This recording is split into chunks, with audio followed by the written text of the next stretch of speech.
मनुष्य एक जीव होते हुए भी शेष जीवों से भिन्न है। क्यों?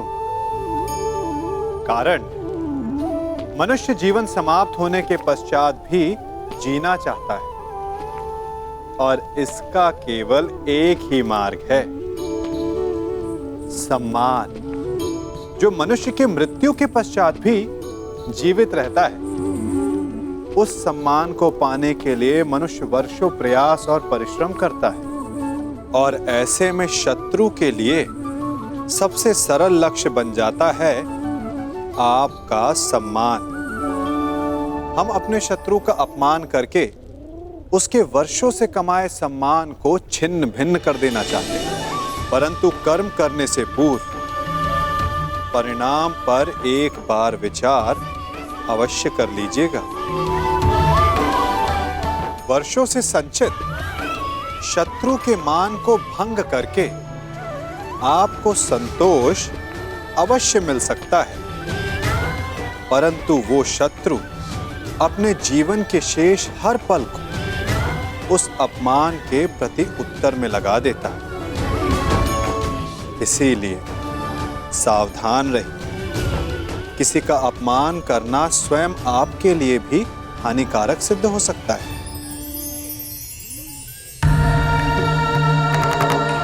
धृतराष्ट्र पुत्र दुर्योधन की ओर से पांडु पुत्र नहीं,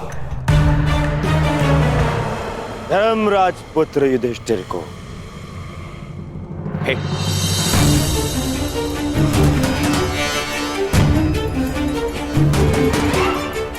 धृतराष्ट्र पुत्र दुर्योधन की ओर से पवन पुत्र भीम को सह प्रेम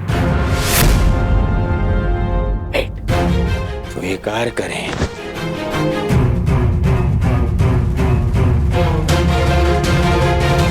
धनुर्धारी अर्जुन, इंद्र के पुत्र,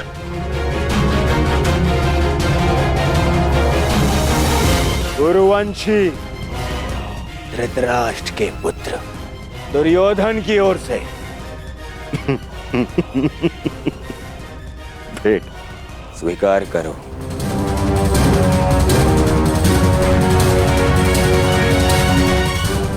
अश्विनी कुमार के पुत्रों को धृतराष्ट्र पुत्र दुर्योधन की ओर से भेंट।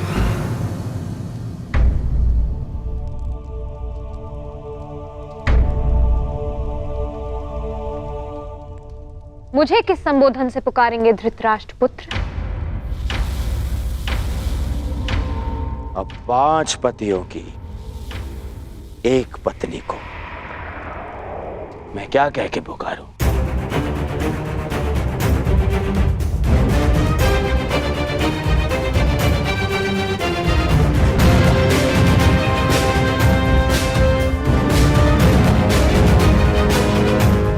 फिर भी तुम्हारा जन्म यज्ञ की अग्नि से हुआ है, तो तुम्हें यज्ञ पुत्री कह सकता हूं। बात यदि उद्गम की है तो आपके जन्म के सत्य से भी सभी परिचित हैं। घटपुत्र।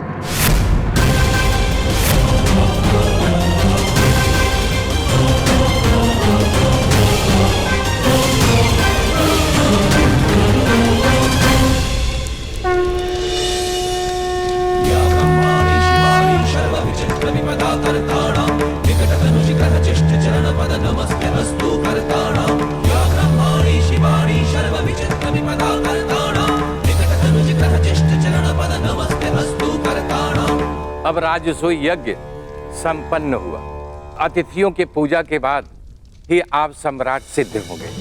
मैं अग्र पूजा के लिए उन्हें आमंत्रित करना चाहता हूं जो आर्यव्रत के सर्वश्रेष्ठ पुरुष हैं, जिनके कारण ये यज्ञ संपन्न हुआ है, और वो हैं वासुदेव कृष्ण।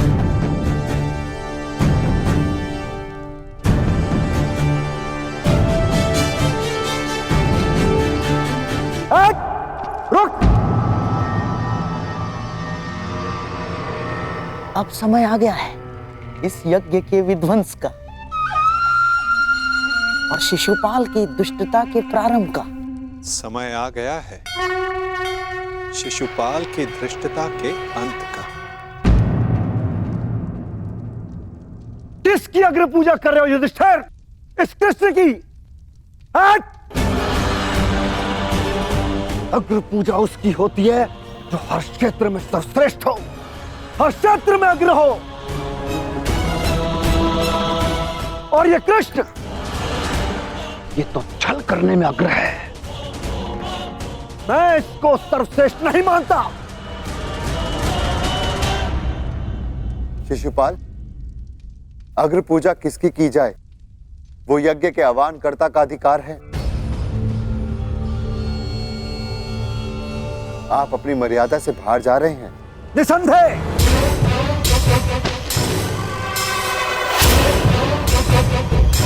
मर्यादा की बात मत करना युधिष्ठिर, क्योंकि मुझ में मर्यादा होने का दम्भ है तो तुझ में नहीं हो सकता युधिष्ठिर। और दम्भ हो भी तो किस बात का? 5 पिताओं के पुत्र को कुल का दम्भ हो भी नहीं सकता। सावधान शिशुपाल, चिल्ला मत भीम। इस बार चिल्लाने से कुछ नहीं होगा, सत्य ही कह रहा हूं। राजसूय यज्ञ कर लिया, परंतु सम्राट होने का गर्व कहां वर्णावत के भगोड़ों के पास? कहीं दान में मिले राज्य को पाकर शूर होने का भ्रम तो नहीं तुझे? जरासंध को छल से मारने के पश्चात स्वयं को न्यायशील कहने का साहस भी नहीं। केवल शरीर ही बढ़ा पाया है या साहस भी है भगोड़े कहेंगे? अगर साहस है तो उठाओ शस्त्र। आप अतिथि हैं छेदी नरेश, अतिथि स्वीकारिए। विघ्न क्यों डाल रहे हैं? शांत युधिष्ठिर, मुझे रोक रहे हो। अपनी माता को रोका होता जब उसने एक स्त्री को 5 पुरुषों में बांटने को आदेश दिया।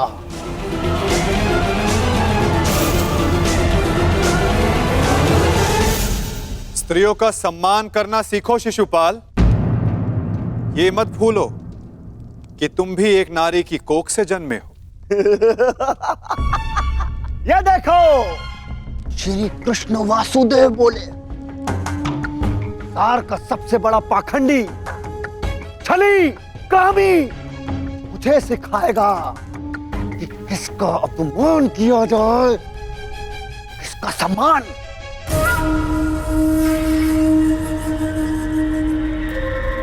अग्र पूजा की कामना रखने वाले, तू जानता है तेरा नाम कृष्ण क्यों पड़ा? क्योंकि तू है ही मन का काला।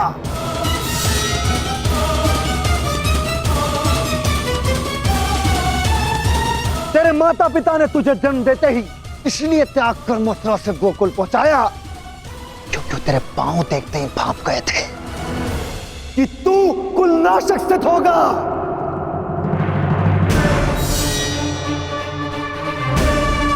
वही किया तूने, वही किया, अपने मामा का वध।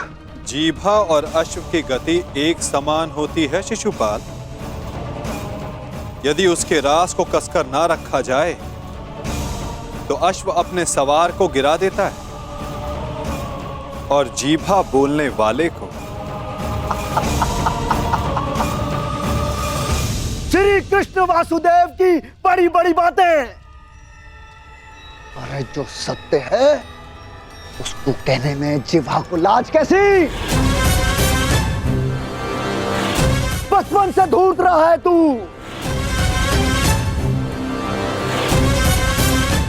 सब जानते हैं माखन स्वयं चुराता और आरोप अपने मित्रों पर लगा देता। धूर्त मुझे कहता है कि जीवा पर रास कसूं। तुम्हें जो वृंदावन में रास रचा है वह संसार जानता है। कामी है तू, कामी। प्रेम का झांसा देकर जो स्त्रियों को ताड़ता रहा, वो मुझे स्त्रियों का सम्मान करना सिखा रहा है। क्या क्या नहीं किया तूने?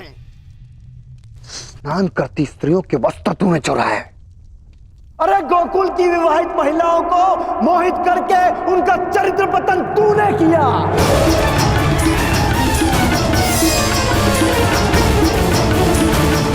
अरे गोकुल की विवाहित महिलाओं को मोहित करके उनका चरित्र पतन तूने किया। मैं सावधान करता हूं तुम्हें, मेरे धैर्य की परीक्षा ना लो शिशुपाल, अपनी सीमा में रहो।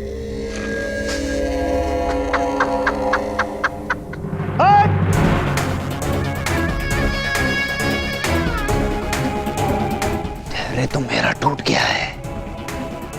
उसकी अग्र पूजा होते देखकर जिसने सदा पीठ पीछे से प्रहार किया। कायर है तू, कायर। सीमाएं तो तूने लांघी हैं। छल से रुक्मणी का हरण किया तूने। स्त्रियों का अपहरण करने वाले दुष्ट। तुम्हारे पापों का घड़ा भरता जा रहा है शिशुपाल, सावधान।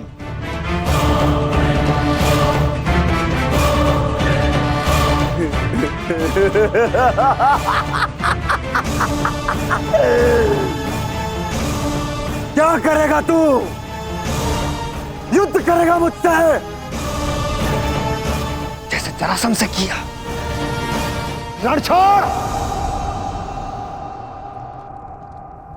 अरे युद्ध भूमि छोड़कर भागने वाला कायर है ये, रण छोड़ है, दुष्ट है ये।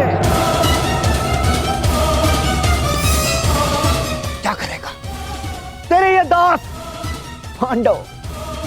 इनके द्वारा तो मुझे भी मरवा देगा। कुलनाशक है तू, और तुझे अग्नि पूजा का सम्मान चाहिए। थू। बस शिशुपाल।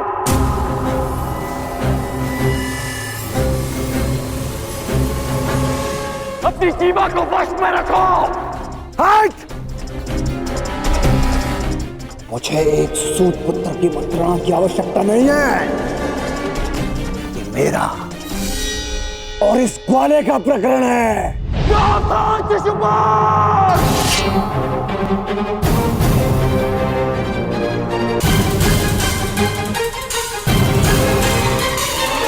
नहीं अंगराज, रुक जाओ। निकाल देने दो छेदी नरेश को अपने मन का मैल। इनका नाश करने के लिए अपना बाण व्यर्थ मत करो। इनकी जीभा स्वयं इनके नाश का कारण बन जाए।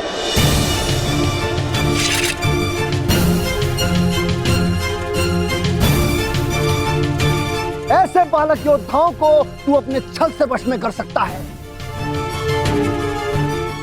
या फिर तेरे इन 10 पांडवों को। मेरे जैसे वीर को नहीं।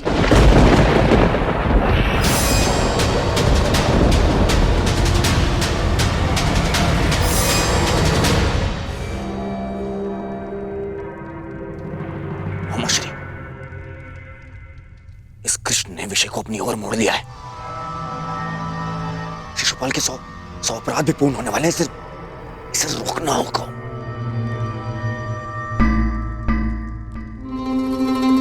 शिशुपाल, ठहरो। चुप। दूर रहना कायर दुर्योधन।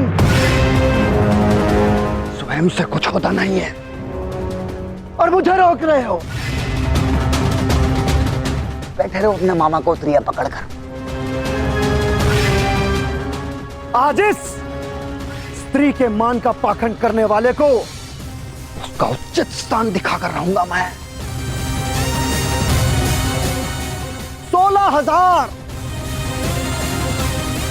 16,000 रानियों से जब तेरा मन नहीं भरा तो तू पांचाल चला गया। तेरा और इस पांचाली का क्या संबंध है? किसी से छिपा नहीं है।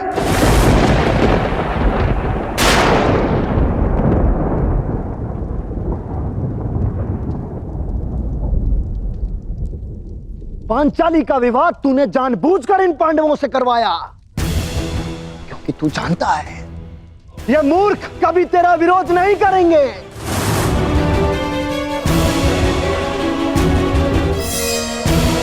सखा सखी, सखा सखी की संबंध की आड़ में क्या रासलीला रचा रहा है तू, ये मैं भली भांति जानता हूं।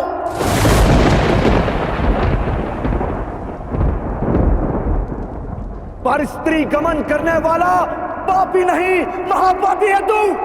एक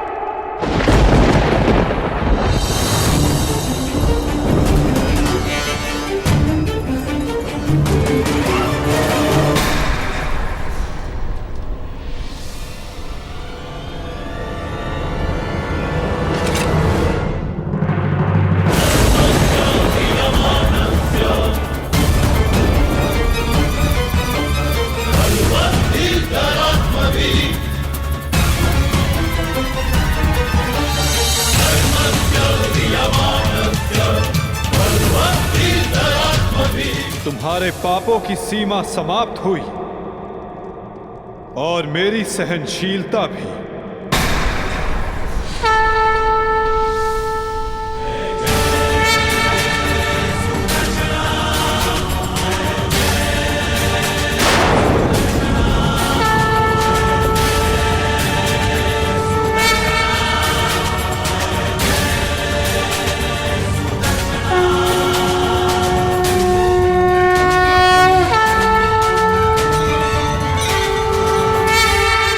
तुम्हारे पापों की सीमा समाप्त हुई और मेरी सहनशीलता भी।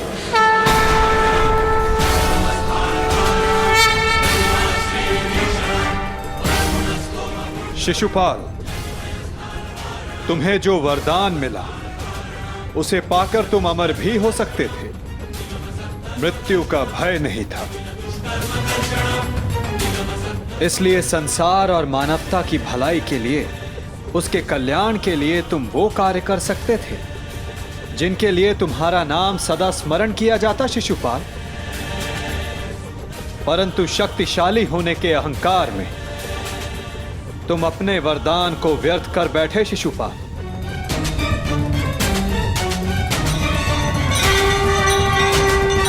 तुमने किसी का प्रेम नहीं लिया शिशुपाल, केवल श्राप लिया।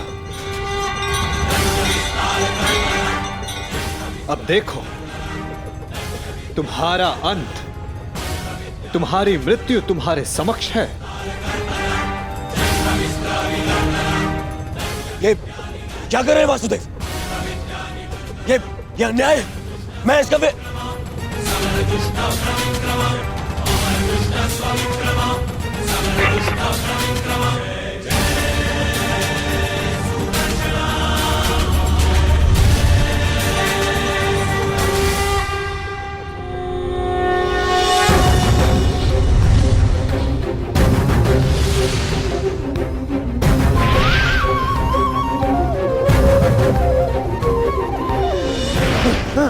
दुर्योधन बचा लीजिए।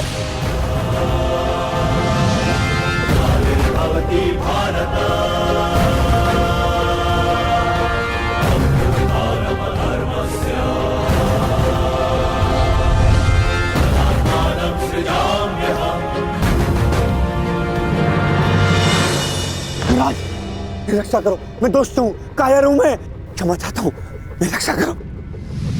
नहीं, तुम केवल एक अपराधी हो जिसे बार बार सावधान करने के पश्चात भी वो नहीं माना। तुमने न केवल एक अतिथि की मर्यादा भंग की, अपितु एक स्त्री के सम्मान पर भी प्रहार किया। तुम्हारी सहायता करना एक अपराध है जो मैं नहीं करूंगा।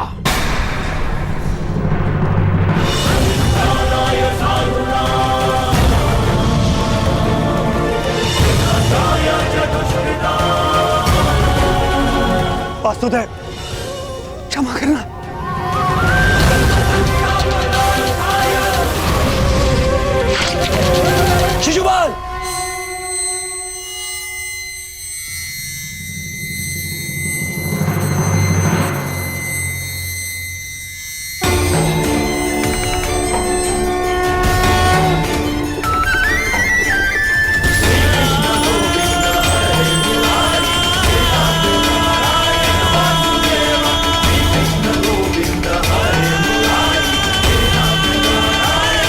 ही तुम्हारे पापों और अपराधों का अंत है और तुम्हारे दुखों से तुम्हारी मुक्ति भी। अनर्थ हो गया वासुदेव, अनर्थ। जिस अतिथि के केवल अपमान से यज्ञ भंग हो जाता है, वहां उसका वध कर दिया आपने। मेरे भांजे युधिष्ठिर का यज्ञ भंग कर दिया आपने। अनर्थ हो गया वासुदेव, अनर्थ। मेरे भांजे युधिष्ठिर को सम्राट बनने से रोक दिया आपने, इस इंद्रप्रस्थ को शापित कर दिया।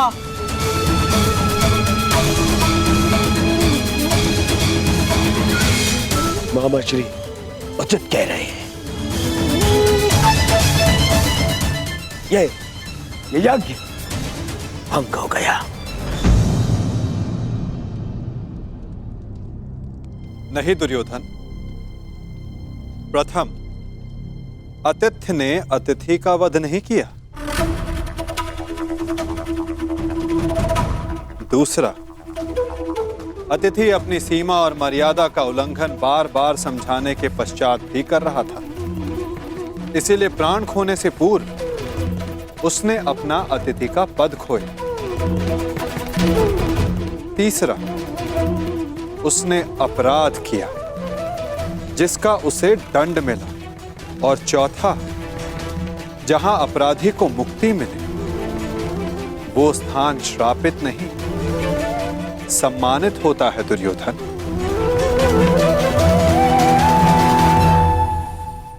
विश्वास ना हो तो अपने मित्र अंगराज से पूछ लो। वासुदेव ठीक कह रहे हैं मित्र।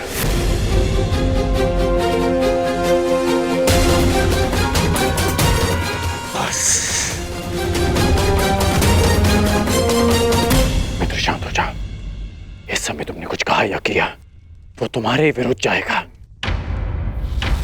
मित्र, तुम हस्तिनापुर के प्रतिनिधि हो। तुम्हारी एक भूल हस्तिनापुर का गौरव सदा के लिए नष्ट कर देगी। शांत हो जाओ मित्र। मैं शांत नहीं रहूंगा। यहाँ एक अतिथि की मर्यादा को भंग किया गया है। अब मैं इस स्थल पर एक क्षण नहीं रुकूंगा।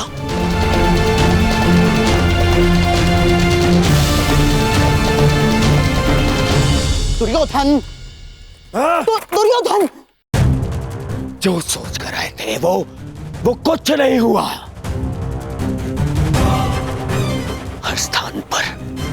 हर स्थान पर हमें छलने के लिए प्रयोजन किए गए। मुझे तो ये समझ में नहीं आता कि हम यहाँ आए हैं क्यों थे। चलिए मामाश्री। मित्र, मित्र, मामाश्री, इसे कहिए कि मेरे सामने ना आए। मित्र कहता है मुझे न्याय की बात कहकर उसी की बात का विरोध करता है ये। मैं तुम्हारा विरोध नहीं कर रहा हूं मित्र। मैं तो मेरी बात समझने की कोशिश कर। बस कांड, अब एक और शब्द नहीं।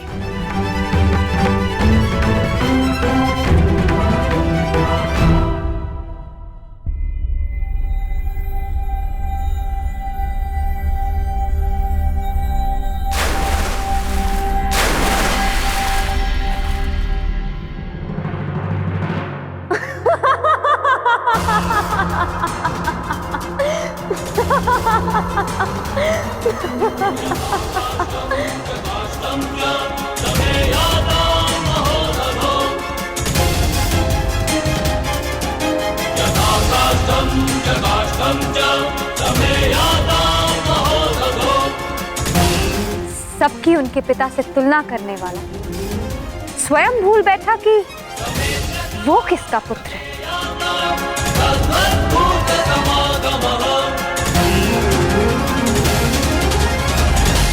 अंधे का पुत्र अंधा।